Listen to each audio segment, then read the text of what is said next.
चलो वापस से स्टार्ट करते हैं जहाँ पे हमने लास्ट क्वेश्चन छोड़ा था, जिसमें कि हमने थोड़ा सा मॉडुलस का कॉन्सेप्ट देखा था और उसमें डबल मॉडुलस देखा और उसमें हमने ग्राफिंग की भी बात की।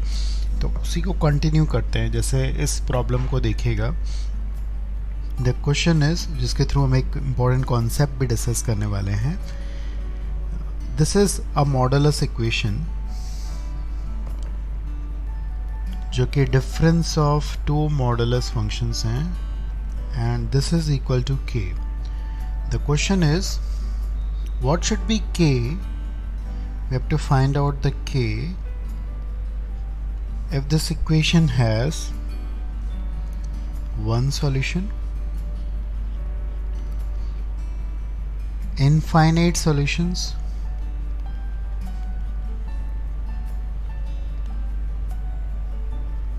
No solution.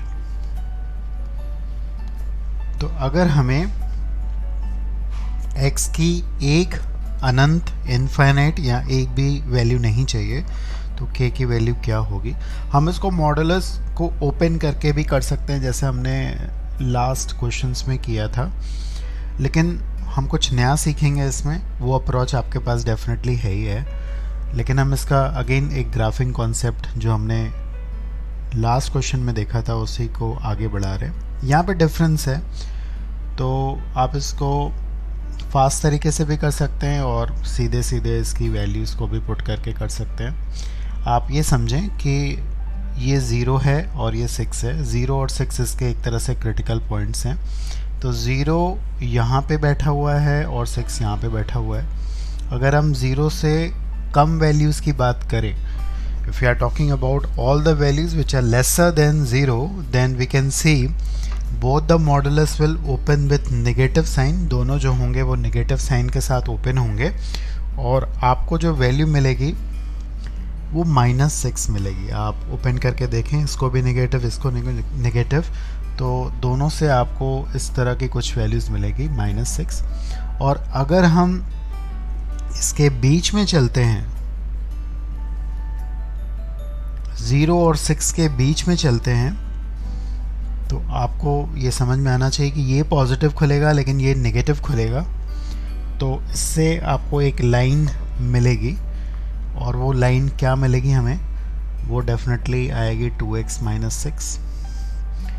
और फाइनली जब हम 6 से बड़ी वैल्यूज़ की बात करेंगे तो ये अगेन पॉजिटिव खुलेगा और ये भी पॉजिटिव, तो हमें वैल्यू जो मिलेगी 6 मिलेगी। तो अब आप समझ सकते हैं कि किस तरह से इसका ग्राफ बनेगा बहुत आसानी से, ऑल्दो हम लोग फास्ट तरीके से भी कर सकते थे।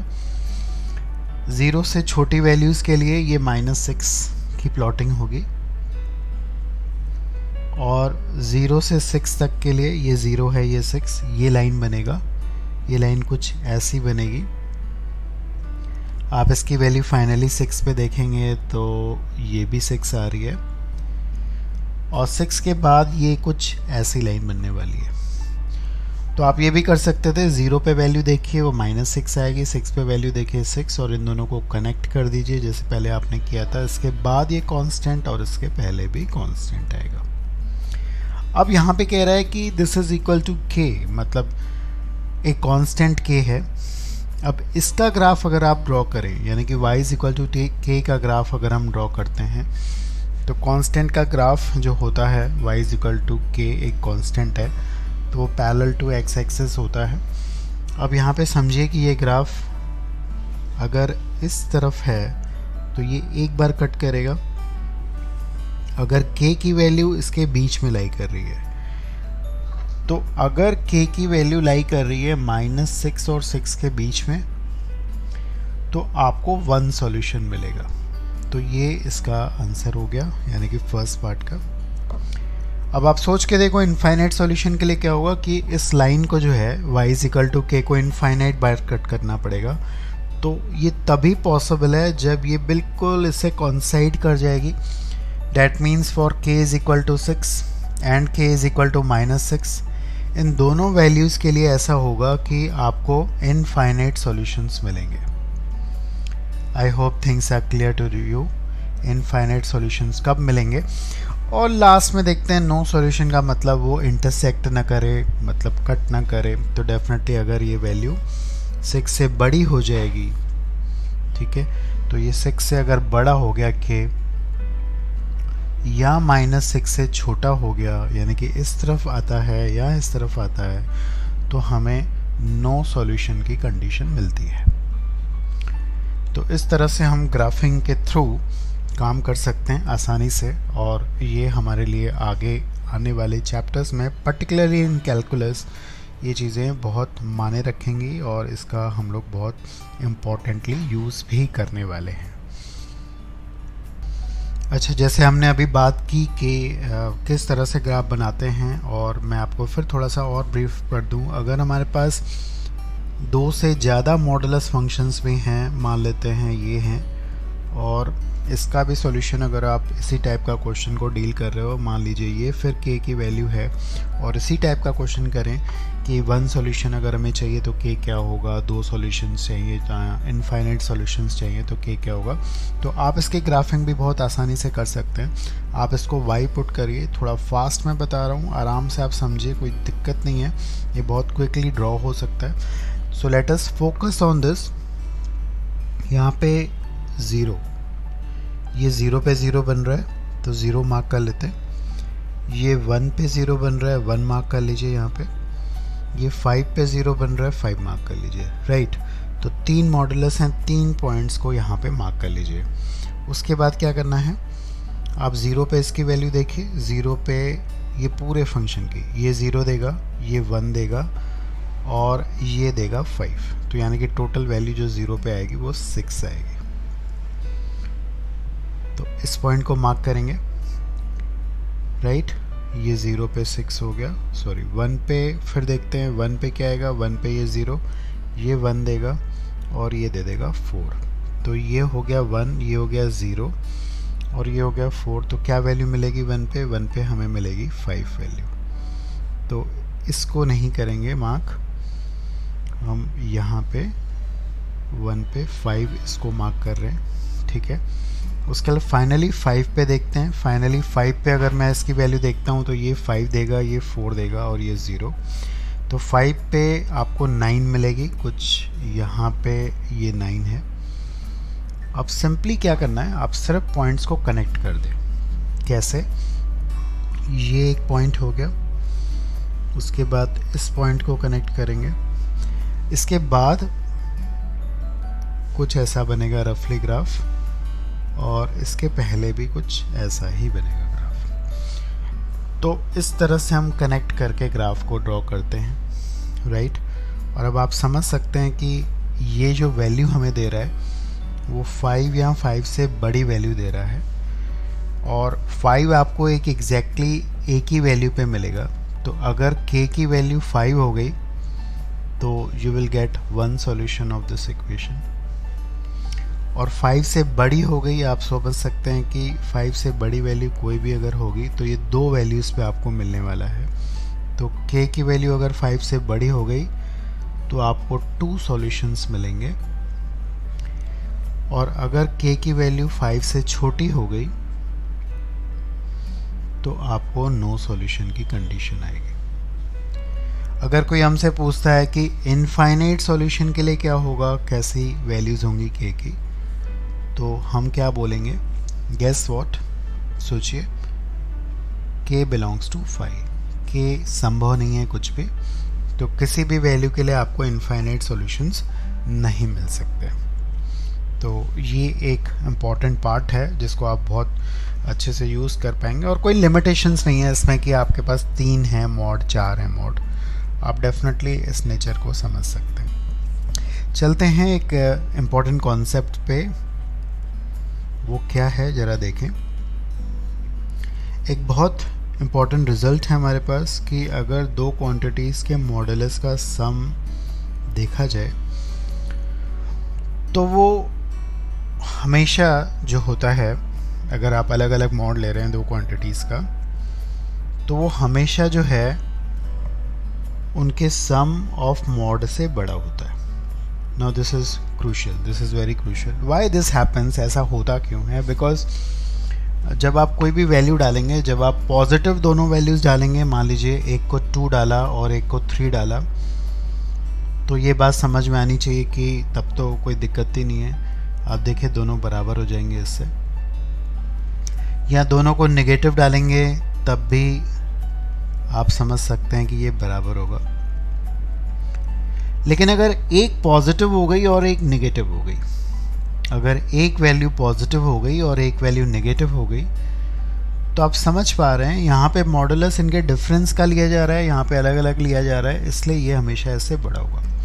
तो इसलिए रिजल्ट को इस तरह से लिखा गया है कि ये या तो इससे बड़ा होगा या तो बराबर होगा.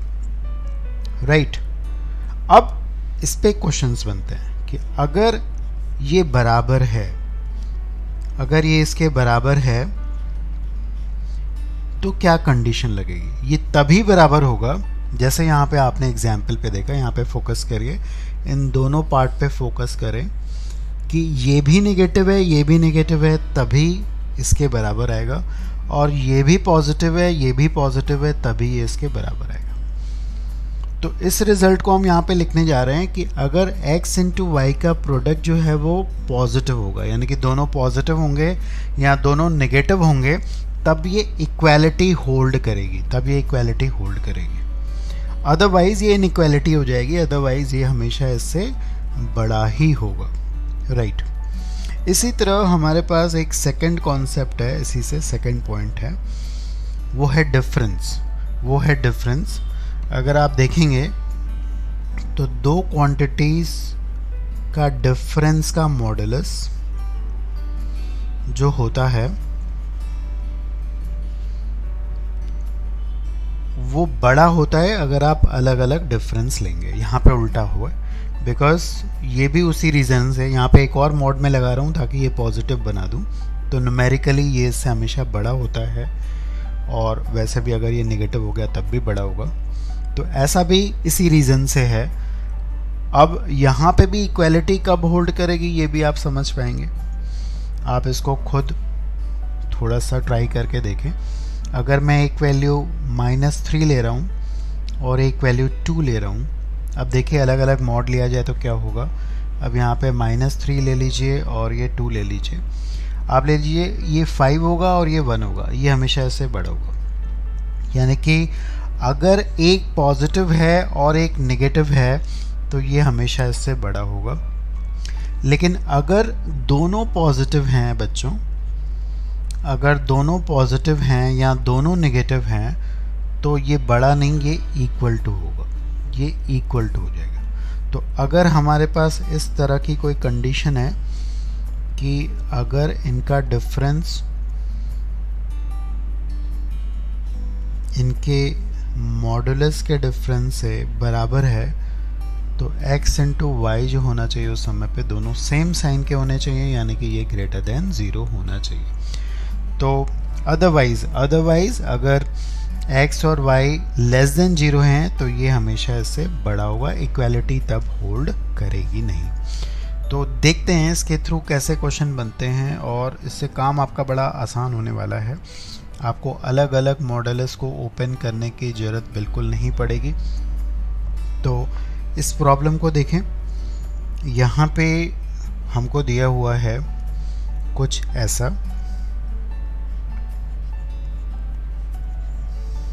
this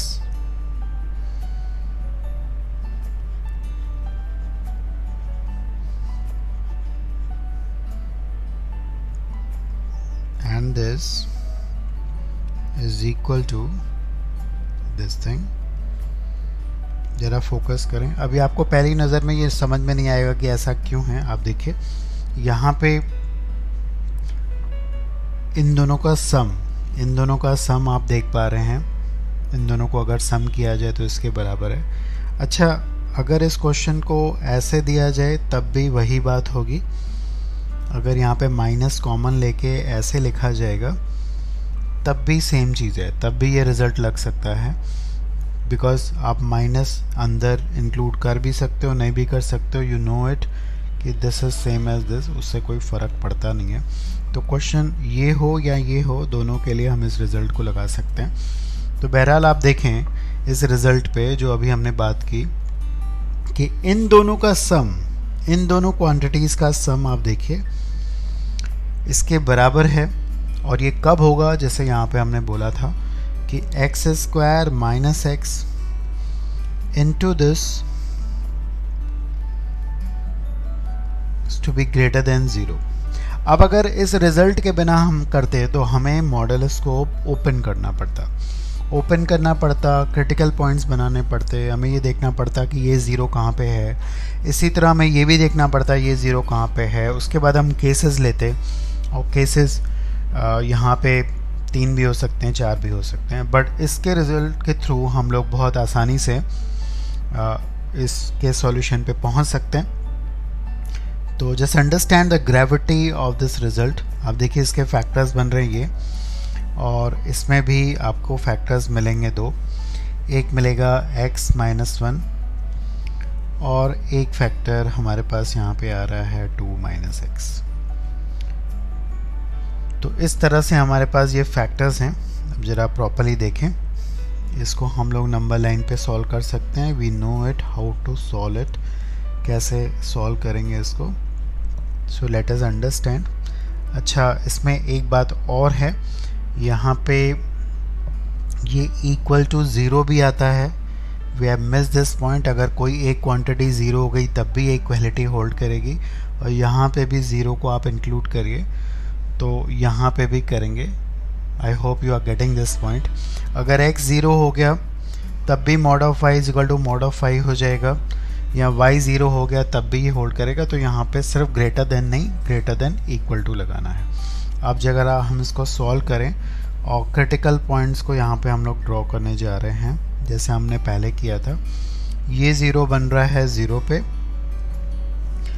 ये 0 बन रहा है 1 पे, और ये बन रहा है 2 पे।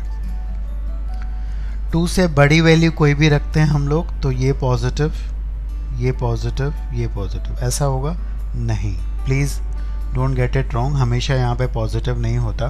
अगर 2 से बड़ी वैल्यू रखेंगे, 3 रखोगे तो ये नेगेटिव हो जाएगा, ये पॉजिटिव, ये पॉजिटिव। तो प्लीज़ ध्यान देते रहें।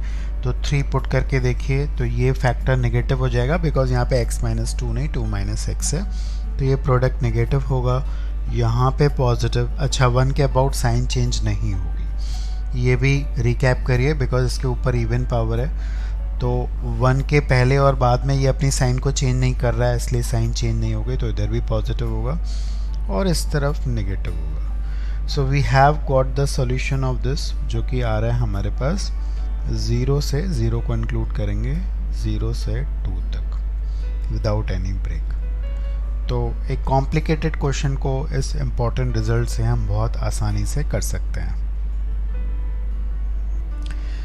लाइकवाइज एक और प्रॉब्लम को हम देखने जा रहे हैं। यहाँ भी डबल मॉड है, और आप देखें कि ये भी एक क्वेश्चन अगर हम नॉर्मल मेथड से करते हैं तो एक कॉम्प्लिकेशन क्रिएट करेगा। तो यहाँ पे भी आप देखें कि ये दोनों मॉडल्स का जो सम है, if you understand this well, थोड़ा ऑब्जर्व जरूर करना पड़ता है। ऐसे नहीं कि आपको बिल्कुल ऐसे ही दिख जाएगा, आपको सम अप वगैरह करके देखना पड़ेगा कि एक्चुअली ये आ रहा है कि नहीं। और यहाँ पे आ रहा है बच्चों, आराम से देखिए। अगर आप इन दोनों का सम करेंगे तो you will get this thing. ये सम के थ्रू आपके पास आ जाएगा a value which is equal to the right hand side. यहाँ पे मॉडुलस नहीं लगाए, ज़रूरत नहीं है, because x square already positive होता है, तो आप मॉडुलस मान के चलिए। तो आप देखिए फिर इस रिज़ल्ट को अगर हम लगाएं कि mod of x plus mod of y is equal to mod of x plus y, तो यहाँ पे वही कंडीशन यहाँ पे लगाएंगे। कब पॉसिबल है? जब x into y is greater than और इक्वल टू 0। तो चलिए इसको करते हैं, सिंपल हो जाएगा आप question. This into this is greater than or equal to 0. So from here we have x square upon x minus 1 is greater than or equal to 0.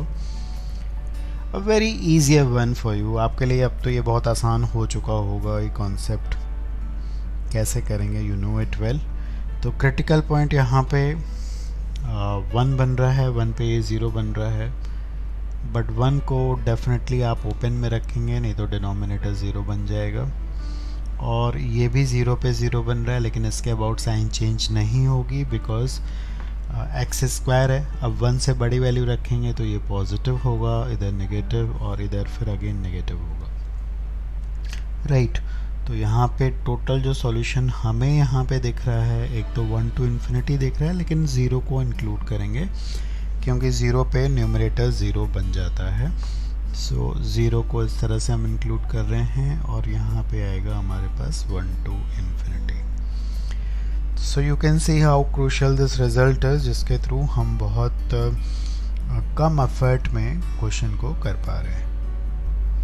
So now after dealing with the modulus equality, अब हम बात करेंगे modulus इन equality की, जिसमें कि हम greater than और less than sign को देखने वाले हैं।